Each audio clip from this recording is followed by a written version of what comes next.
Bueno, estamos con Gustavo Romero, aquí es el guía de sitio en el museo, que se lo estoy contando para toda la gente que va a leer este artículo de Chaco en Línea Informa, un prestigioso diario digital de Resistencia, que visiten el Museo del Ferrocarril. Gustavo, este era el famoso vagón comedor, como le decíamos, y allí era el que está el siguiente, es el dormitorio. Camarote. El camarote. Que en un coche como eso nos visitó en la década del 30, nos visitó el primer presidente Justo, que vino a conocer Sespeña, admirado por el progreso que tenía Sespeña. Vino en un coche como ese, entonces a partir de ese momento se le empezó a llamar coche presidencial. Ese coche contaba con un comedor, tenía 4 camarotes, una cocina con mesada, agua caliente y tenía ventiladores. Para esa época era el coche más caro, o sea que podía ser pagado por algún intendente, por gente de mucho poder adquisitivo. Y vi, perdón, Gustavo, vi los sanitarios como el inodoro, de bronce puro, ¿puede ser? Era todo de bronce y mármol. Es una...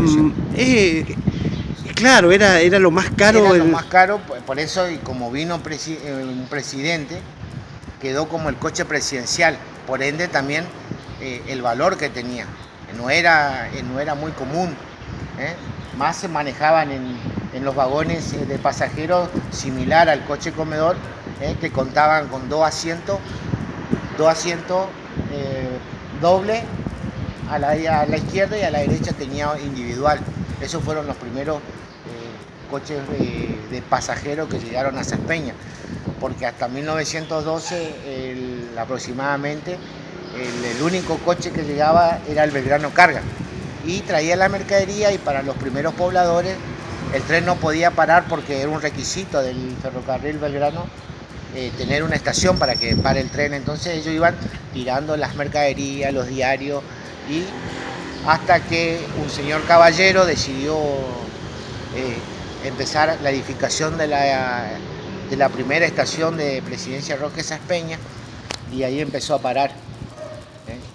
Paró y bueno, y ese fue el auge que tuvo el ferrocarril, porque al tener una estación, todas aquellas personas que venían a poblar Sespeña, porque estaban animados por un decreto del presidente Sespeña en ese tiempo, que decía que aquel que se llegaba a Roque Sespeña, que en ese tiempo no se llamaba Roque Sespeña, sino se llamaba el kilómetro 164.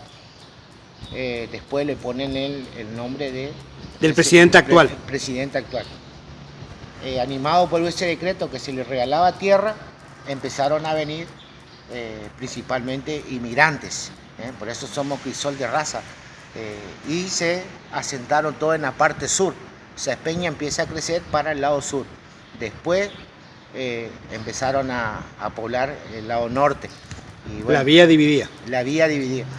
Gustavo, vos me contaste que este vagón comedor, ¿cuántas mesitas tenía? Y tenía 8 mesas con 2 sillas cada mesa. Y tenía una cocinita donde se preparaba la comida. Está la mesadita, está todo. Está la mesadita original de la época, y ahí se preparaba el menú. Era un menú bastante bueno. Por ejemplo, había la típica empanada, y una particularidad era una simil pizza para esa época, que todavía nosotros no conocíamos. Y después pero mayormente en esa época la gente que viajaba ya venía, como eran viajes largos, ya venían con su avío, entonces se quedaban en el coche pasajero y almorzaban ahí. Eso le cuento a la gente por ahí, porque ahí nos pueden estar mirando muchos jóvenes, y ellos no tienen por ahí ni idea de lo que es